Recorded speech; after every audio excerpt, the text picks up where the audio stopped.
té hry musíme vypadat jak kreténi. Protože je to rodinná tradice. A nevyrušuj. Maminka přemýšlí. Já myslela, že jsi to spravil. Hraješ, drahá. Jistě. Takže dorovnávám a přihazuju. Světe, div se. Dorovnávám. Ty o světě nic nevíš.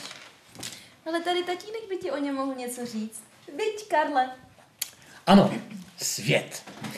Tak děti, rybník Svět je 10. největší rybník v jižních Čechách a zároveň 14. největší rybník v celé České republice. A považte, má rozlohu 201,5 hektaru. Karle, ne tenhle svět, ale ten svět, ve kterém žijeme, ne ten vodní. Aha, no tak o tom by ti, Maruško, mohla možná víc vyprávět tady maminka. Ta poznala kus světa. Třeba Francii. Ty jsi byla ve Francii? No skoro. Už tam jela, ale zastavili ji na hranicích a vrátili ji zpátky. Proč? Měla kufr plný kreku. Krekru. To je snad jedno. Po obojím je dobře. Kdyby si měla čím místo tím přečíslat do Paříže. Do Paříže?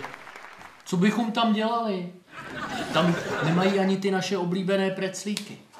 Já vás radši vezvu na Rožmberk.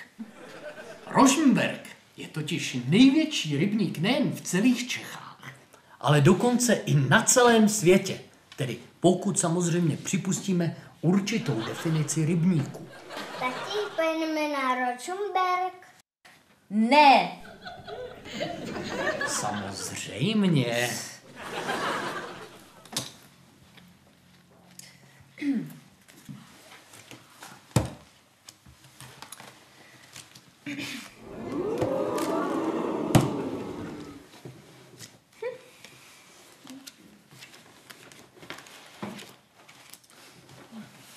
Co?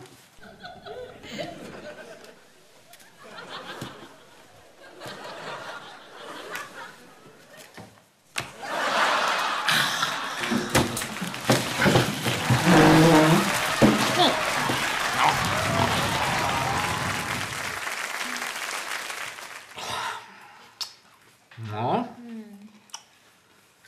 to jsem si zas pošušňal, rodinko.